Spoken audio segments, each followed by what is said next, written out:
condescending comments, the judgment about their professions, Vivian's devastating pronouncement, and my dramatic exit. "Good for you," my father said when I finished. He'd been listening on speakerphone, and I could hear the pride in his voice. "Nobody talks about my daughter that way, or my wife for that matter." "Your father's right," my mother added. "Honey, if that boy couldn't stand up for you when it mattered, then he's not the man you thought he was." "But I loved him," I said, the words catching in my throat. "I know you did," my mother said gently. "But love isn't enough if it comes with conditions. You deserve someone who loves all of you, including where you come from." I told them about the job offer, about the possibility of starting over in Los Angeles. They were quiet for a moment, processing the magnitude of the change I was considering. "It sounds like an incredible opportunity," my father finally said. "But are you running away, or running toward something?" It was a good question, one that stayed with me for the rest of the day. Was I fleeing from the humiliation of last night, or was I finally pursuing the life I actually wanted, instead of the one I thought I should want? The answer came to me that evening, as I was going through my closet, looking at the clothes I'd accumulated during my relationship with Marcus, the expensive dresses I'd bought to fit in at his events, the shoes that pinched my feet but looked appropriate for gallery openings, the jewellery that felt foreign against my skin, all of it purchased in service of becoming someone else. I pulled out my favourite dress, a simple blue sundress I'd bought at a vintage shop years ago. It was comfortable, flattering, and completely me. I hadn't worn it once during my relationship with Marcus, because it wasn't sophisticated enough for his world. That's when I knew I wasn't running away. I was running toward the person I'd lost somewhere along the way. I called Jennifer the next morning and accepted the position. The following weeks passed in a blur of activity. I gave notice at my current job, started apartment hunting in Los Angeles via video calls, and began the process of untangling my life from Marcus's. He continued to call and text, his messages growing increasingly desperate as he realised I was serious about leaving. The final conversation came 3 days before my departure. He showed up at my apartment unannounced, looking haggard and desperate. "You can't just leave," he said, pushing past me into the living room. "We can work this out. I've talked to my mother." "Stop," I said, holding up my hand. "Just stop." "She's willing to apologise," he continued, as if he hadn't heard me. "She realises she was out of line. We can have dinner again, start over." "Marcus, listen to me," I said, my voice firm but not unkind. "This isn't about your mother's apology. This is about the fact that you think she needs to apologise for stating what you all believe to be true. That's not—" "You sat there in silence while she humiliated me," I continued. "You didn't defend me. You didn't stand up for us. You didn't even look surprised by what she said. Because deep down, you agree with her." His face crumpled, and, for a moment, I saw the man I'd fallen in love with. Vulnerable, uncertain, human. "I was scared," he admitted. "I've never brought anyone home before. I didn't know how to handle it. You handle it by choosing the person you love over the people who raised you to believe that love has conditions," I said. "You handle it by standing up for what's right, even when it's hard." "I choose you," he said desperately. "I'm choosing you now." "You're choosing me now because I'm leaving," I replied. "You're choosing me now because you're about to lose me. But when it mattered, when I needed you most, you chose them." He left that night with tears in his eyes, and I felt a profound sadness for what we'd lost. But I also felt something else, certainty that I was making the right choice. My last day in the city dawned bright and clear. As I loaded my car with the belongings I'd decided to keep, mostly books, photos, and that blue vintage dress. I felt lighter than I had in months. My phone buzzed with a text from my new boss in Los Angeles, welcoming me to the team and expressing excitement about the projects we'd be working on. As I drove out of the city, I thought about Vivian Ashworth's words, "You don't belong at this table." She'd been right, but not in the way she'd intended. I didn't belong at a table where my worth was measured by my pedigree, where my parents' honest work was seen as shameful, where love came with asterisks and conditions. I belonged at a table where I was valued for my ideas, my work, my character. I belonged in a world where success was measured by what you built, not what you inherited. I belonged with people who saw my background not as a liability, but as evidence of my strength. 3 months later, I was sitting in a conference room in downtown Los Angeles, presenting a marketing strategy to a room full of executives. The campaign I developed had already exceeded projections, and the client was talking about expanding our contract. After the meeting, my assistant handed me a message. Marcus had called, asking if we could talk. I looked at the slip of paper for a moment, then crumpled it up and threw it away. I had found my table, and it was exactly where I belonged. The end relief. The silence in my apartment was deafening. After the orchestrated chaos of La Bernardin, the clinking of crystal, the murmur of refined conversation, the devastating precision of Vivian Ashworth's words, the quiet felt almost oppressive. I kicked off the expensive heels that had been pinching my feet all evening and let them fall wherever they landed, no longer caring about maintaining the perfect image I had spent so much energy crafting. My phone hadn't stopped buzzing since I'd left the restaurant. 17 missed calls from Marcus, 43 text messages, and even a few voicemails that I couldn't bring myself to listen to. The preview of his text told me everything I needed to know. Desperate apologies, promises that he'd talk to his family, pleas for me to come back so we could work this out. But there was nothing to work out. In that moment, when his mother had delivered her crushing verdict, when she told me I didn't belong, Marcus had made his choice. His silence had been louder than any words he could have spoken. I poured myself a glass of wine, a $15 bottle from the corner store that would have made the Ashworths shudder, and settled onto my couch. The apartment suddenly felt different, smaller somehow, but also more honest. The furniture was mismatched, bought piece by piece from thrift stores and garage sales. The art on the walls came from local artists I had discovered at street fairs. Nothing matched, nothing was coordinated, but everything was mine. For the first time in months, I didn't feel like I was performing. The next morning brought a new wave of messages from Marcus, but also something unexpected. An email from my boss, Jennifer, sent at 6:30 in the morning with the subject line, "Urgent, new opportunity." "Sarah, I know it's early, but I wanted to reach out before the official announcement. The Peterson Group is looking for a new marketing director for their West Coast expansion.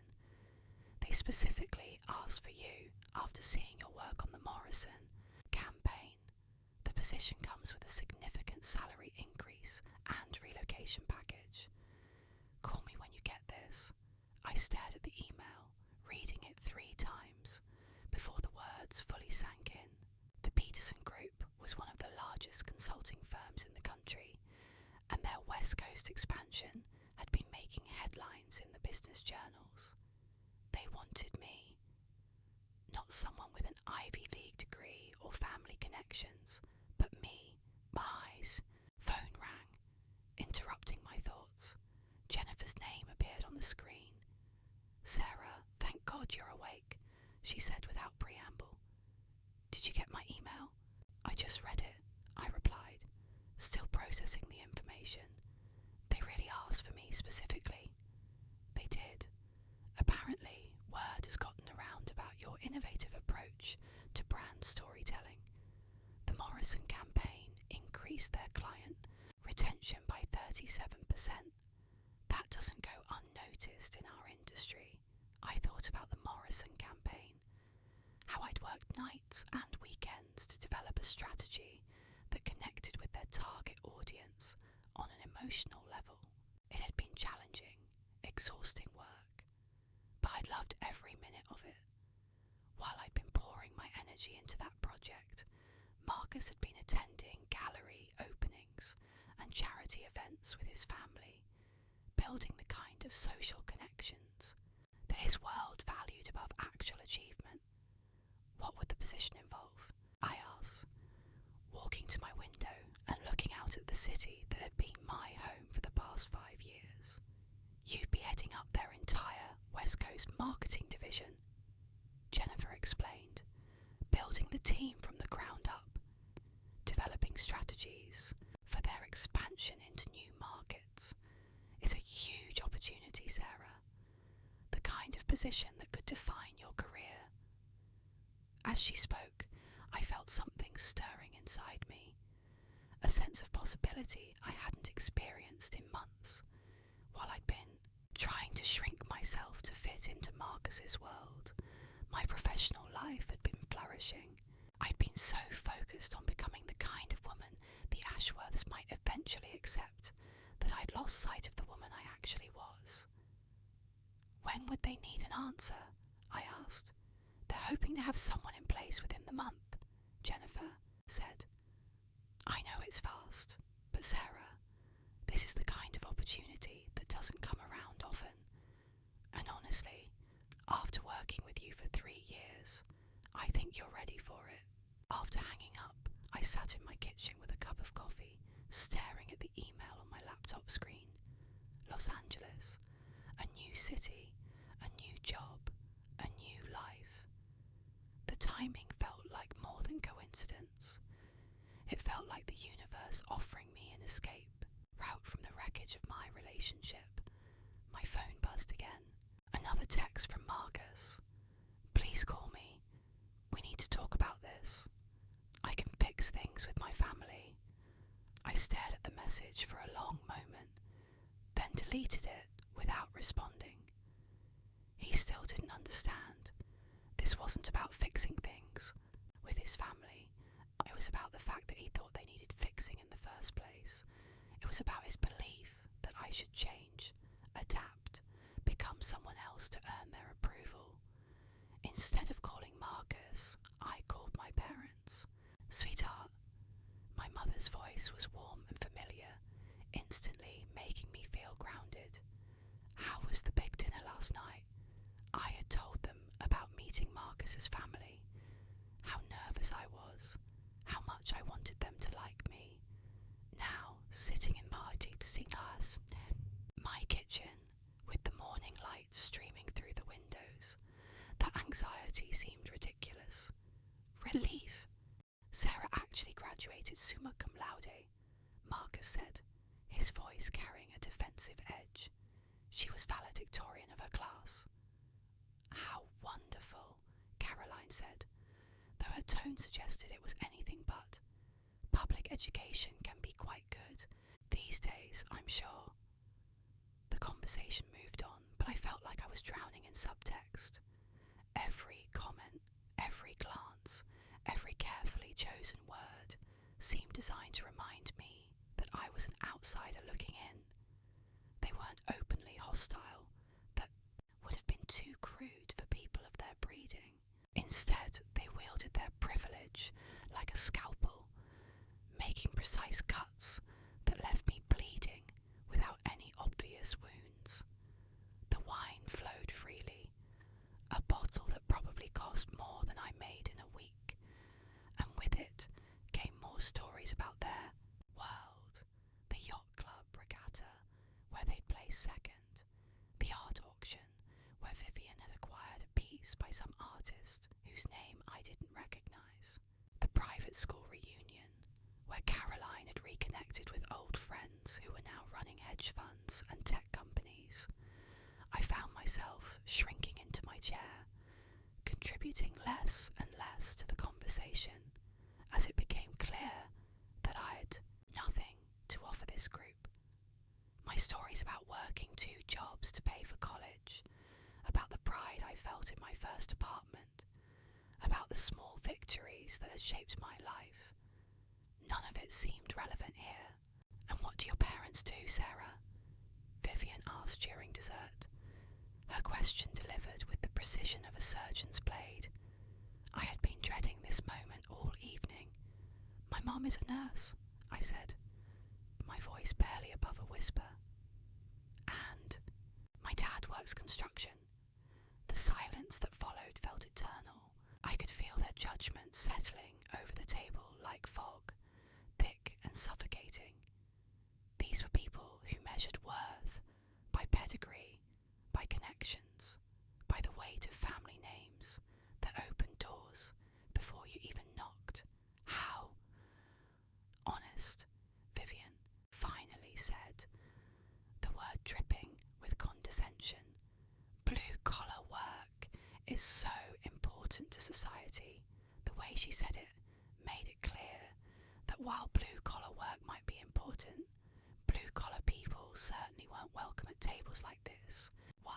I felt my face burn with shame and anger, a toxic mixture that made my hands tremble as I reached for my water glass. Marcus was staring at his dessert plate, his jaw clenched tight. I willed him to say something, to defend me, to remind his family that my parents' honest work was nothing to be ashamed of. But he remained silent, and that silence spoke louder than any words could have.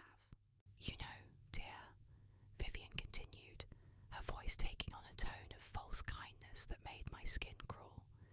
"You seem like a lovely girl, but I think we need to be honest about something." The entire table fell silent, even Caroline looking up from her phone to watch the show. I felt like a deer caught in headlights, frozen and helpless as the predator circled closer. "You don't belong at this table." The words hit me like a physical blow, knocking the breath from my lungs. The restaurant seemed to fade away around me, the sounds of other diners becoming a distant hum as those 5 words echoed in my head. "You don't belong at this table." I looked at Marcus, desperately hoping he would contradict his mother, that he would stand up for me, for us, for the relationship we'd been building for the past year and a half.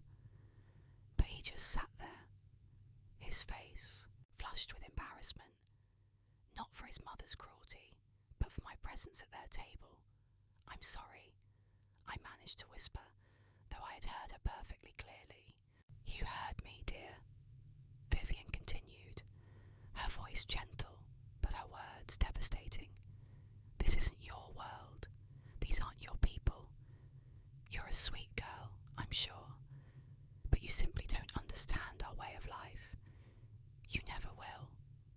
Caroline smirked behind her wine glass, while James studied his fingernails with obvious discomfort. Richard nodded slowly, as if his wife had just made a perfectly reasonable observation about the weather. The humiliation was complete, total, crushing. I felt tears prick at the corners of my eyes, but I refused to give them the satisfaction of seeing me cry. Instead, I did something that surprised even myself. I stood up. My chair scraped against the floor with a sound that seemed to echo through the restaurant. Other diners turned to look, sensing drama unfolding at the corner table. I reached into my purse with hands that were remarkably steady and pulled out my phone. "You're absolutely right," I said, my voice clear and strong, despite the storm raging inside me. "I don't belong at this table." I opened my banking app, my fingers moving with purpose across the screen.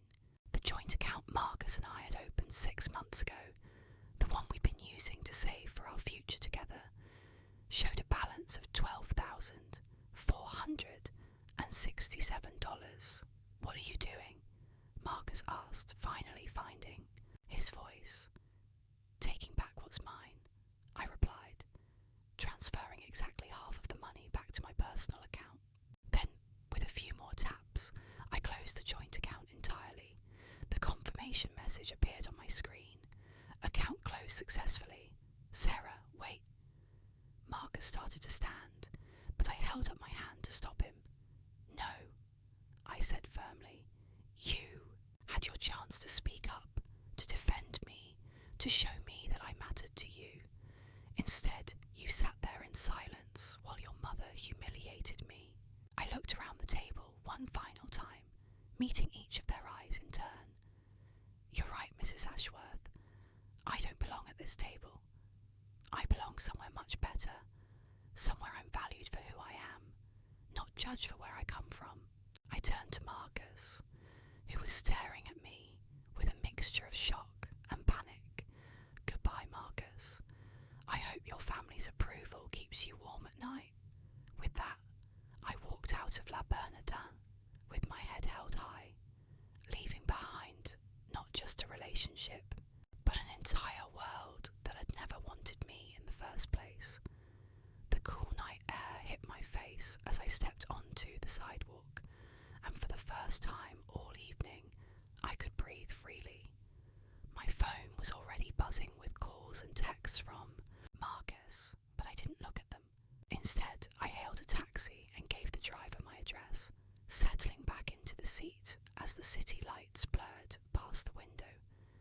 I had just walked away from the man I thought I loved, closed our joint account, and burned a bridge I could never rebuild. But as the taxi carried me home through the neon-lit streets, I felt something I hadn't expected: relief. The crystal chandelier cast dancing shadows across the white tablecloth as I adjusted my dress for the third time in 5 minutes. La Bernardin wasn't just expensive. It was the kind of place where reservations were made months in advance, where the waitstaff moved like ballet dancers, and where a single meal could cost more than my monthly rent. But tonight wasn't about the money. Tonight was supposed to be about family. "Stop fidgeting," Marcus whispered, his hand finding mine under the table. "You look perfect. Perfect." The word felt heavy on my shoulders like an ill-fitting coat. I had spent 2 hours getting ready, trying on 4 different outfits before settling on the simple black dress that had cost me 3 weeks' worth of lunch money. My hair was styled in a way that felt foreign to my usual ponytail, and the makeup I'd carefully applied felt like a mask I couldn't quite get comfortable wearing. Marcus's family was already seated when we arrived. His parents, Richard and Vivian Ashworth, along with his sister Caroline and her husband James. They occupied the corner table like royalty holding court, their conversation flowing in the kind of refined tones that spoke of private schools and country clubs, the kind of voices that had never known uncertainty or struggle. "Sorry we're late," Marcus said as we approached, though we were actually right on time. "Traffic was murder."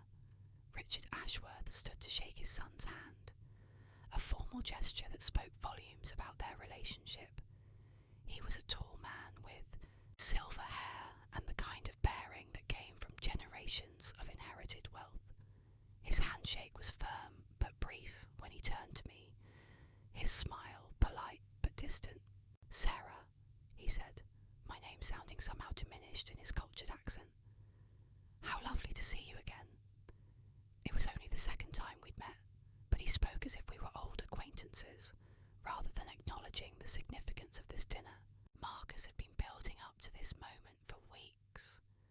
The formal introduction to his family, the dinner where I would finally be welcomed into their inner circle. Vivian Ashworth remained seated, extending a perfectly manicured hand for me to shake. She was the kind of woman who had probably never had a bad hair day. Her blonde bob styled to perfection, her jewellery understated but undoubtedly expensive. Her smile was warm enough, but but her eyes held a calculating quality that made me feel like I was being appraised. "Sarah, darling," she said, her voice carrying the slight affectation of someone who had spent time in Europe. "Marcus has told us so much about you." Caroline, Marcus's younger sister, looked up from her phone long enough to offer a brief nod. She was a carbon copy of her mother. All sharp angles and expensive taste, her wedding ring catching the light as she gestured dismissively at something her husband was saying. I took my seat between Marcus and Caroline, immediately feeling underdressed despite my careful preparation. The women at this table wore their wealth like a second skin. Nothing flashy or obvious, but everything perfectly tailored, perfectly chosen, perfectly appropriate for their station in life. The conversation resumed as if we hadn't interrupted it, flowing seamlessly from their recent trip to Martha's Vineyard to the upcoming charity gala that Vivian was organising. I tried to follow along, to find entry points where I could contribute, but the references were foreign to me. People I'd never heard of, places I'd never been, experiences I couldn't relate to. "The Hendersons have finally decided to sell the estate in the Hamptons," Richard was saying, cutting into his perfectly prepared salmon. "Apparently, the upkeep was becoming too much for them." "Such a shame," Vivian replied, shaking her head. "That house has been in their family for generations, but I suppose that's what happens when the children aren't interested in maintaining the legacy." Marcus squeezed my hand under the table, perhaps sensing my discomfort. I appreciated the gesture, but it also highlighted how out of place I felt in this conversation about estates and legacies and the burden of inherited wealth. "Sarah works in marketing," Marcus offered during a brief lull in the conversation, clearly trying to include me. "She's actually quite talented. Just got promoted to senior account manager at her firm." The attention turned to me, and I felt my cheeks flush under their collective gaze. "It's nothing too exciting," I said, immediately regretting how dismissive I sounded of my own accomplishments. "I work with small businesses mostly, helping them develop their brand strategies." "How entrepreneurial," Vivian said, the word hanging in the air like a question mark. "And where did you go to school, dear?" Here it was, the question I'd been dreading. "State University," I replied, trying to keep my voice steady. "I studied business and communications." "Ah," Richard said, nodding as if this explained everything. "A practical education." The way he said practical made it sound like a consolation prize, something you settled for when you couldn't afford better. I felt Marcus tense beside me, but he didn't correct his father's implication.